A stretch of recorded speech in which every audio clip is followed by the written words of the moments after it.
أعوذ بالله من الشيطان الرجيم بسم الله الرحمن الرحيم واتل عليهم نبأ بني آدم بالحق আল্লাহ বলছেন যে ওয়াতলু আলাইহিম, হে নবী আপনি তাদেরকে পড়ে শোনান, নাবা বানাই আদম বিল হক, আদমের যে দুইজন সন্তান ছিল তাদের মধ্যে যে একটা ঘটনা ঘটছিল এটা আপনি সত্য সত্য তাদেরকে পড়ে শোনান। ইদা করবা কুরবানা, আল্লাহ বললেন যখন তারা দুইজনই কোরবানি করেছিলেন। মানে তখনকার ঘটনা ছিল এরকম, যেহেতু সৃষ্টির সূচনা আদম আলাইহিসসালামের মাধ্যমে, হাওয়া আলাইহিসসালামের মাধ্যমে, যেহেতু আর কোনো পরিবার নাই, এজন্য আল্লাহ তাআলা তাদের বৈবাহিক সিস্টেমটা এরকম করে দিলেন যে আদম আলাইহিসসালামের যখন সন্তান হইতো তখন তার জোড়া জোড়া হইতো, এক ছেলে এক মেয়ে। আল্লাহ সিস্টেম করে দিলেন যে যমজদের বিবাহ না করিয়া এই আগেরটার পরেটা ছেলে মেয়ে এইভাবে বিবাহ হবে। তাই হাবিল এবং কাবিল তারা দুই ভাই ছিল। তাই হাবিলের সাথে হাবিল আলাইহিসসালাম, তার সাথে যে আমাদের বোন ছিল সে একটু কালো ছিল, আর কাবিলের সাথে যে জন্মগ্রহণ করছিল সে ছিল সুন্দরী। তাই কাবিল এটা মানতে পারে নাই যে আমার সাথে যে আছে সুন্দরী আর তার সাথে কালো, আমি এই কালোকে বিবাহ করব না, আমি এই সুন্দরীকে বিবাহ করবো। তখন আদম আলাইহিসসালাম বললেন যে ঠিক আছে, তোমরা যেহেতু মানতেছো না, তোমরা কোরবানি দাও, যে আল্লাহ যার কোরবানি কবুল করবেন তাইলে বুঝতে পারবো যে আল্লাহ তার প্রতি সন্তুষ্ট। এরপরে আল্লাহ বললেন যে যখন ঈদ করবা কুরবানান, যখন তারা দুইজনে কোরবানি দিল, ফাতুকুব্বিলা মিন আহাদিহিমা, আল্লাহ বললেন দুইজনের একজনেরটা আল্লাহ কবুল করলেন, ওয়ালাম ইউতাকাব্বাল মিনাল আখর, আর একজনেরটা আল্লাহ কবুল করলেন না। এখানে তাফসিরে আসছে যে হাবিল আলাইহিসসালাম তিনি সুন্দর একটা প্রাণী কোরবানির উদ্দেশ্যে রাখলেন, আর কাবিল কি করলো, সে ছিল অহংকারী, সে জানে যে আমি যেহেতু নিয়ম মানতেছি না আমারটা কবুল হবে না, এই জন্য সে কিছু ওই যে আপনার ফল মূল এইগুলো নিয়ে এসে সে ওইভাবেই রাখছে যে আমারটা তো এমনি হবে না, কারণ আমি যদি সত্যের পথে থাকতাম তাহলে তো এতদূর যাওয়াই লাগতো না। তো যার কারণে আল্লাহ তারটা কবুল করে নেয়। তখন সে বলল লা আকতুলান্নাকা, আমি তোমাকে হত্যা করব। মানে কাবিল সে এটা মানতে পারে নাই, যখন হাবিল আলাইহিসসালামের কোরবানি কবুল হয়ে গেছে আর তারটা কবুল হয় নাই, সে এটা মেনে নিতে পারে নাই। তখন সে বলছে যে ক্বালা লা আকতুলান্নাকা, আমি তোমাকে অবশ্যই হত্যা করব, আমি এগুলা কিছু মানি না। ক্বালা ইন্নামা ইয়াতাকাব্বালুল্লাহু মিনাল মুত্তাকিন, তখন হাবিল আলাইহিসসালাম উত্তর দিয়েছেন যে ইন্নামা, নিশ্চয়ই, ইয়াতাকাব্বালুল্লাহ, আল্লাহ অবশ্যই কবুল করেন, মিনাল মুত্তাকিন, মুত্তাকিনদের থেকেই আল্লাহ কবুল করেন, যারা তাকওয়াশীল তাদেরটাই আল্লাহ কবুল করেন। আল্লাহ তো দাম্ভিক অহংকারীকে পছন্দ করেন না। তাহলে সে বলছে আমি তোমাকে হত্যা করবো, আর সে উত্তরে কি বলছে যে এখানে আমার দোষ কি, এখানে আল্লাহই একমাত্র তাকওয়াশীলদেরটা কবুল করেন। তারপর লাইম বাসাত্তা ইলাইয়া ইয়াদাকা, লাইম বাসাত্তা, তুমি যদি বাড়াইয়া দাও তোমার হাত, ইলাইয়া আমার দিকে, ইয়াদাকা তোমার হাত, আমাকে হত্যা করার উদ্দেশ্যে যদি তুমি হাত বেরো করো, লিতাকতুলানি, আমাকে হত্যা করতে চাও, মা আনা বিবাসিতি ইয়াদিয়া ইলাইক, আমি কখনোই আমার হাত তোমার দিকে সম্প্রসারিত করব না, লিয়াকতুলাকা, তোমাকে হত্যা করার উদ্দেশ্যে আমি কখনোই আগায় যাব না। এই জন্য যখন ওসমান রাদিয়াল্লাহু তাআলা আনহুকে ঘিরে ধরল বিদ্রোহী পক্ষ, তখন এক সাহাবী বললেন যে আমি সাক্ষী দিচ্ছি আল্লাহর রাসূল সাল্লাল্লাহু আলাইহি ওয়াসাল্লাম বলছেন যে অতি শীঘ্রই ফিতনা ছড়াই পড়বে। তখন যে বসা ব্যক্তি দণ্ডায়মান ব্যক্তির চাইতে উত্তম হবে, দণ্ডায়মান ব্যক্তি যে হেঁটে যায় তার চাইতে উত্তম হবে, যে হেঁটে যায় সে দৌড়ানো ব্যক্তির চাইতে উত্তম হবে। তাই এক সাহাবী প্রশ্ন করছেন, তাইলে এরকম যদি হয় যে ফিতনা আমার ঘরে ঢুকে গেছে তখন কি হবে? তখন বলছে যে তুমি এই দলে সামিল হইও, সেই হাবিলের দলে সামিল হইও, কাবিলের দলে সামিল হইও না। মানে দরকার তুমি শহীদ হয়ে যাবে, শহীদ মৃত্যুবরণ করে, তাও ফিতনায় জড়ায় না। তো তিনি বলে দিচ্ছেন যে তুমি যদি আমাকে মারতেও চাও, হত্যা করতে চাও, তাও আমি তোমার দিকে হাত বাড়াবো না। ইন্নী আখাফুল্লাহ রাব্বাল আলামিন, ইন্নী আখাফুল্লাহ, নিশ্চয়ই আমি ভয় করি, রাব্বাল আলামিন, বিশ্বজাহান প্রতিপালক আল্লাহ তাআলাকে আমি ভয় করি, আমি কোনোদিনও তোমার দিকে আমি হাত বাড়াবো না। ইন্নী উরিদ, আমি চাই আন তাবুআ বিইসমি, তুমি আমার পাপ গ্রহণ করো। মানে হাদিসে আসছে বা এই কোরআনের আয়াত দ্বারাই বোঝা যাচ্ছে, কেউ যদি কাউকে হত্যা করে অন্যায়ভাবে, তাহলে নিহত ব্যক্তির যত পাপ আছে সে হত্যাকারীর উপর সেই পাপ বর্তাবে।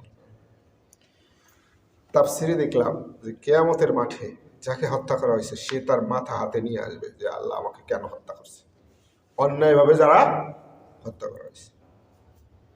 তো ইন্নি উরিদু, আমি চাই, আনতাবু আবি ইসমি, তুমি আমার পাপ বহন করো, বা ইসমিকে, এবং তোমার পাপ, কারণ তুমি আল্লাহর বিধান মানো নাই। আল্লাহ তোমাকে যে আইন দিছিলেন সেই আইন তুমি মানতে পারো নাই, তারপর পরীক্ষায়ও তুমি ফেল করছো, সেটাও মেনে নিতে পারো নাই। তাহলে তোমার যে পাপ এবং আমার যে পাপ সবগুলো যাতে তুমি বহন করো, ফাতাকুন মিন আসহাবিন নার, আর এর মাধ্যমে তুমি জাহান্নামের অধিবাসী হও। মানে তিনি যেগুলো নসিহত করার নসিহত করে দিলেন, তাই না, নসিহত করলেন। ওয়াযালিকা জাযাউয যালিমিন, ওয়াযালিকা জাযাউয যালিমিন, যারা জালেম হবে, যারা আইন মানবে না, আল্লাহর বিধান মানবে না, তাদের শাস্তি এটাই প্রাপ্য। এবার আল্লাহ বললেন ফাতাওয়াত লাহু নাফসুহু, কাবিলের আত্মা থাকে, তার নফস তাকে সবসময় উৎসাহ দিতে রইল, তাকে উদ্বুদ্ধ করতে রইল খারাপ কাজের জন্য, যে কতলা আখি, তার ভাইকে হত্যা করার জন্য তার নফস তাকে বারবার ফুসলাইতে লাগলো, তাকে ফুসলাইতে লাগলো। ফাকাতালাহু, আল্লাহ বললেন সে তাকে হত্যা করে ফেললো। ফাসবাহা মিনাল খাসিরিন, এর মাধ্যমে সে ক্ষতিগ্রস্তের অন্তর্ভুক্ত হয়ে গেল। পৃথিবীতে তো এর আগে হত্যা হয়নি। এখন কাবিল জানে না যে মানুষকে কিভাবে হত্যা করতে হয়। তিনি তার ভাই হাবিলকে ধরে মাথা মশরাইতেছিলেন, তা মাথা মশরাইতে তো মারা যাবে না। তখন শয়তান এসে বলতেছে মানুষে, যা তুমি তাকে হত্যা করতে চাও? অবশ্যই হত্যা করতে চাই। তাহলে তাহলে রাখো, আর একটা পাথর নিয়ে আসো, ওইটা দিয়ে মাথা থেতলে দাও, তাহলে সে মারা যাবে। এরপরে এই বুদ্ধি দিয়ে যখন মাথা থেতলাই দিয়েছে, দৌড় হয়ে গেছে হাওয়া আলাইহিস সালামের কাছে শয়তান, যাই বলছে তোমার ছেলেকে হত্যা করা হয়েছে, কাবিল হাবিলকে হত্যা করছে। হাওয়া আলাইহিস সালাম বলতেছেন হত্যা বলতে কি? তখন শয়তান বলছে যে সে আর কোনোদিন কথাও বলবে না, হাঁটতেও পারবে না। তখন হাওয়া আলাইহিস সালাম বলছে সম্ভবত সে মারা গেছে। বলছে হ্যাঁ, সে মারা গেছে। তখন হাওয়া আলাইহিস সালাম কি মনে করেন কতটা কষ্ট পাইছেন, সে বিলাপ করা শুরু করে দিলেন যে ছেলেকে হত্যা করছে, আর তো কোনো পরিবার নাই, এবং তারা জান্নাত থেকে আসছে, তাই না? তারপরে জান্নাত থেকে সব দেখে, হ্যাঁ, শুধু একটা আদেশ অমান্যের জন্য কত বছর তারা পৃথিবীতে ই করছে, তাই না? একদিকে ছেলে হারানোর শোক, আর একদিকে অন্য ছেলের জাহান্নামের আল্লাহর শাস্তি কত কঠিন তারা ভালো করে জানেন। এই দুইটার কারণে তখন তার বাবা আদম আলাইহিস সালামের কি অবস্থা হয়েছে, তার সন্তানের মধ্যে এটা করছে। আল্লাহ বললেন ফাবাআসাল্লাহু গুরাবা, এরপরে তার ভাইকে যখন হত্যা করছে, সে লাশটাকে কি করবে এটা বুঝতেছে না। তখন লাশটাকে যখন মারার পরে, তখন তো মায়া লাগছে, যখন ভাই কথা বলে না, লাশটাকে সে গলায় ঝুলাই ঘুরতেছিল, কি করবে, মায়াও লাগতেছে, আবার কোথায় রাখবে। আল্লাহ বললেন ফাবাআসাল্লাহু গুরাবা, এরপর আল্লাহ কাক পাঠাইলেন, দুইটা কাক পাঠাইলেন। ইয়াবহাতু ফিল আরদ, এই কাক দুইটা কাবিলের সামনে এরকম দুইজনে ঝগড়া করছে, মারামারি করে একজন একজনকে হত্যা করছে। হত্যা করার পর ইয়াবহাতু ফিল আরদ, তারপরে সে জমিন খনন করছে, ঠোঁট দিয়া মাটি খুঁড়ছে, খুঁটা লিউরিয়াহু কাইফা ইউয়ারি সাওয়াতা আখি, যাতে সে ওই কাবিলকে দেখাইতে পারে যে ভাইয়ের লাশ কিভাবে দাপন করতে হয়। এই কাক আরেকটা কাককে সে হত্যা করে গর্ত করে ওটার ভিতরে সে মাটি চাপা দিয়ে দিছে। আল্লাহ বলছেন যে আল্লাহ দুইটা কাক পাঠাইলেন এবং সে মাটি খনন করলো, কি জন্য? লি ইউরিয়াহু, যাতে তাকে দেখাইতে পারে কাবিলকে কাইফা ইউয়ারি, কিভাবে লুকাইতে হয় সাওআতা আখি, ভাইয়ের লাশ।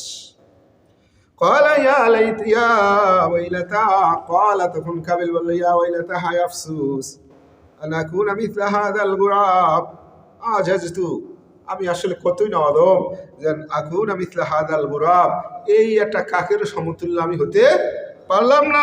ফাওয়ারিয়া সাওয়াতা আখি, আমি আমার ভাইয়ের লাশটা কিভাবে দাফন করব, কিভাবে লুকাবো সেটাও আমি জানি না, আমি এই কাকেরও সমতুল্য হতে পারলাম না, আমি কতই না অধম। ফাসবাহা মিনান নাদিমিন, আল্লাহ বললেন সে অধমদের অন্তর্ভুক্ত হয়ে গেল। এরপর আল্লাহ বলে দিচ্ছেন, আইন নাযিল করে দিচ্ছেন, মিন আজলি যালিক, এই ঘটনার পরে কাতাবনা আলা বনি ইসরাঈল, আল্লাহ বললেন বনি ইসরাইলের যে গ্রন্থ ছিল, ধর্মগ্রন্থ, ওখানে আমি ফরজ বিধান করে দিলাম, আন্নাহু যে কতালা নাফসাম বিগয়রি নাফস, অন্যায়ভাবে যদি কাউকে কেউ হত্যা করে, হত্যার বদলা ছাড়া, আইনের বিচারের ফয়সালা ছাড়া, আও ফাসাদিন ফিল আরদ, অথবা জমিনে যদি সে ফাসাদ সৃষ্টি করে, এই কারণ ছাড়া যদি কেউ কাউকে অন্যায়ভাবে হত্যা করে, ফাকান্নামা কাতালান নাসা জামিআ, ফাকান্নামা সেজন্য কাতালান নাসা জামিআ, সকল মানুষকে হত্যা করে দিল। একজনকে যদি কেউ হত্যা করে অন্যায়ভাবে, পৃথিবীর সমস্ত মানুষকে সে হত্যা করে দিল। তাহলে কোন হিসাবে আপনি নিজের থেকে সিদ্ধান্ত নেন যে তারা আমাদেরকে মানতেছে না, তাদেরকে আমাদের শেষ করে দিতে হবে, এই অধিকার কারো নেই। আরো বলছেন আল্লাহ তাআলা, ওয়ামান আহইয়াহা, আর যদি কেউ কাউকে বাঁচাইয়া দেয়, ফাকান্নামা আহইয়ান নাস জামিআ, সেজন্য সমস্ত মানুষকে বাঁচাই দিল।